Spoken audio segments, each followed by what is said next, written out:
सालों पहले राजा लाला ठाकुर का शासन शिवाजी नगर पर हुआ करता था। राजा की 3 रानियां थीं। राजा अपनी तीनों पत्नियों में से सबसे ज्यादा अपनी पहली पत्नी को प्यार करता था, क्योंकि वो खूब सुंदर थी। उसकी सुंदरता के कारण राजा दूसरी और तीसरी पत्नी पर ध्यान नहीं दे पाता था। वह अपनी दूसरी पत्नी को दोस्त मानता था और तीसरी पत्नी पर बिल्कुल गौर नहीं करता था। इधर राजा की तीसरी पत्नी उससे बेहद प्रेम करती थी, लेकिन राजा को तीसरी रानी का प्यार कभी दिखाई ही नहीं दिया। वो हरदम अपनी पहली पत्नी के साथ ही व्यस्त रहता था। ऐसा होते होते कई साल बीत गए।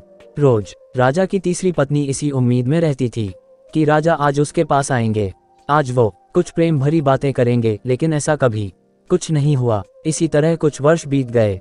एक दिन राजा लाला ठाकुर अचानक से गंभीर बीमार हो गए। उनकी तबीयत देखते ही देखते खराब होती गई और उनके जीवित रहने की उम्मीद कम हो गई। तब राजा ने अपने पहली पत्नी को बुलावा भेजा। राजा की पहली पत्नी राजा के पास आए तो राजा ने उससे पूछा कि मेरे जीवित रहने की संभावना बहुत कम हो गई है और मैं भगवान के पास अकेले जाना नहीं चाहता हूँ, क्या तुम मेरे साथ चलोगी?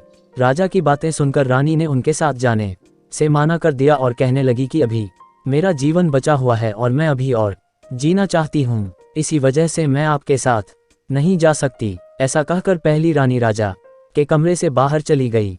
तब राजा दूसरी रानी को बुलाने के लिए कहता है। दूसरी रानी को जब पता चलता है कि राजा अपने अंतिम क्षण में है और वो अपने साथ अपनी पत्नी को लेकर जाना चाहते हैं, तो वो राजा को पास जाने से ही मना कर देती है। अपनी दोनों प्रिय रानी से निराश होकर राजा ने सोचा कि मैंने कभी अपनी तीसरी पत्नी को समय नहीं दिया और न ही उस पर प्यार जताया, अब मैं उसे कैसे बुला सकता हूँ। राजा ऐसा सोच ही रहे थे, तभी तीसरी रानी बिना बुलाए राजा के पास पहुंच गई। तीसरी रानी को राजा की इच्छा पता होती है, इसलिए वह सीधे राजा से कहती है, स्वामी मैं आपके साथ चलने के लिए तैयार हूँ।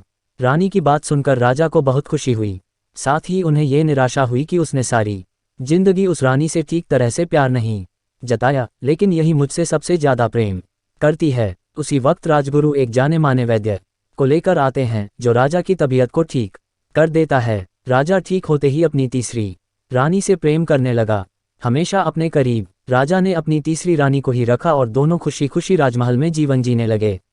कहानी से सीख, किसी को सुंदरता से प्रेम नहीं करना चाहिए, बल्कि उसके दिल और आचरण से प्यार करना चाहिए। कहानी पसंद आई तो हमारे चैनल को लाइक एंड सब्सक्राइब जरूर करें। धन्यवाद।